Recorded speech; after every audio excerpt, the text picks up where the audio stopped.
This is Optimal Relationships Daily, episode 603, The Art of Giving More to People Who Think They Deserve Less, by Vironika Tugaleva of Vironika.org.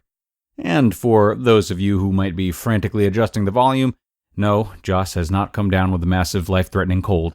My name is Greg Audino, Joss's successor here on Optimal Relationships Daily.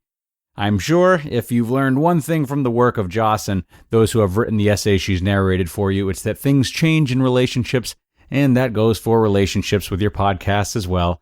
After a long run of fantastic work, Joss has decided to step away from Optimal Relationships Daily, and I am honored to take her spot and probably not successfully fill her shoes, but, try my very hardest. For those who don't recognize my voice, again, my name is Greg Audino, and I am a certified life coach, advice columnist, and also host of the newest podcast in the old universe, Optimal Living Advice, on which we take and answer questions on all kinds of things, and I think I speak for everyone on the team when I say that I'm really pleased with how it's going so far and how many people we're helping out. The format, though, on Optimal Relationships Daily is not going to change, don't you worry, with the exception of this uglier, more masculine voice, of course. Still going to be reading you terrific essays written by experts in the field and helping you better grasp the ins and outs of relationships. So, with all of that out of the way, let's give the floor back to Vironika Tugaleva and see what she has for us. The Art of Giving More to People Who Think They Deserve Less, by Vironika Tugaleva of Vironika.org.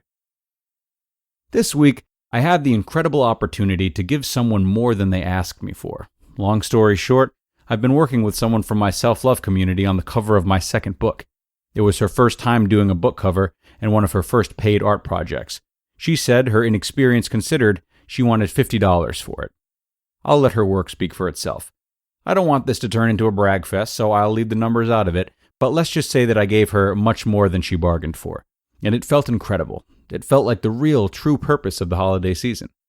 As I was riding this high, I saw a quote on Facebook about treating ourselves better because, otherwise, we'll attract people who mistreat us into our lives.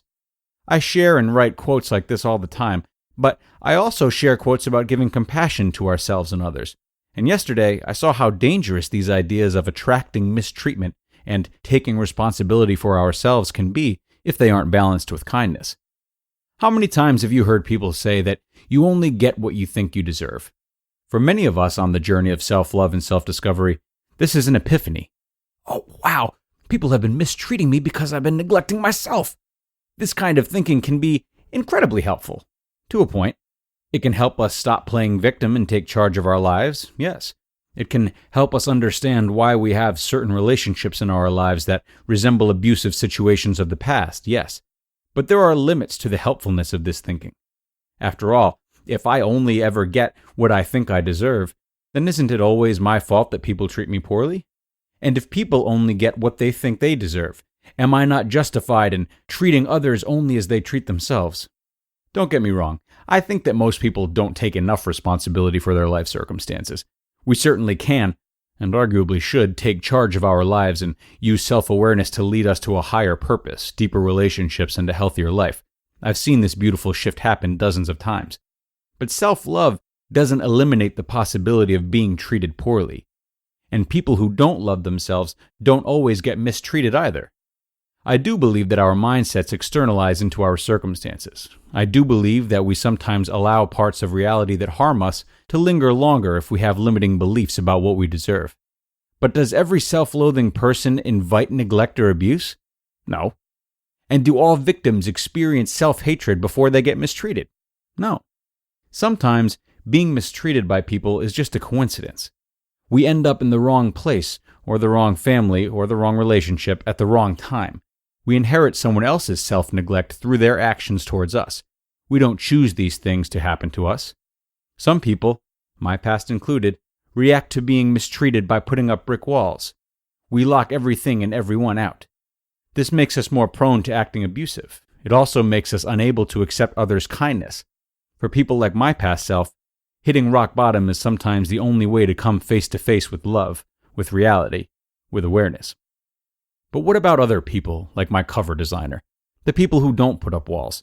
The people who are sensitive, raw, and still so tender, despite anything they've suffered.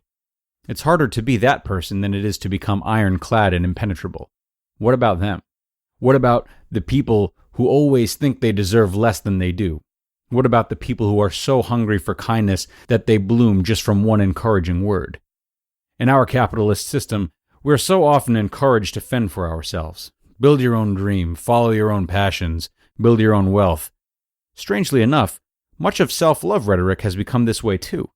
Love yourself, take care of your own life, build your own happiness. But what about giving to each other? What about helping each other? Sure, it's each of our responsibility to love ourselves and to ask for more of what we deserve, but arguably, it's also each of our responsibility to give more to people who don't ask for enough because they don't think they deserve it. Yet. I will show you this picture again in this post in case it isn't stuck in your head like it has been stuck in mine. Maybe I'm biased, but this is one of the most beautiful pieces of art I've ever seen. This artist, I have no doubt, will be famous one day. She'll have more clients, more jobs, more projects. She'll learn to charge more for her time. And I have no doubt that she'll never lose her humility. And maybe I haven't done a whole lot for her by giving her that money, but I think I've done something. Maybe, just for a second, I helped to show her what I think she deserves. And maybe, just for a second, she saw herself that way too. I think that the message of give more to people who think they deserve less should be just as popular and commonplace as believe that you deserve more. We are social creatures. We don't live in self-created bubbles separate from the world. We can heal ourselves and work on ourselves, yes, but we can also affect other people in profound ways. We can impact others' journeys of self-love by being kind and generous.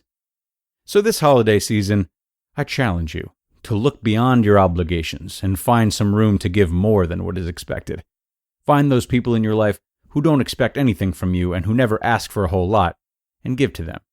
Don't take my word for it. Try it. Once you experience the rewards of this practice, you'll be hooked. Happy holidays, friends. You just listened to the post titled The Art of Giving More to People Who Think They Deserve Less by Vironika Tugaleva of Vironika.org. Thank you to Vironika. Really insightful stuff there. Self-love and law of attraction and similar themes tend to be a little too self-centered for my blood as well. It's really easy to want to take control of our own destinies and, in the process, sort of lose sight of the fact that we still can't take control of the destinies of others. So I loved what you said about how the treatment of others is not necessarily contingent upon the treatment of ourselves. Very, very important stuff to bear in mind when it comes to weathering the storms of certain relationships.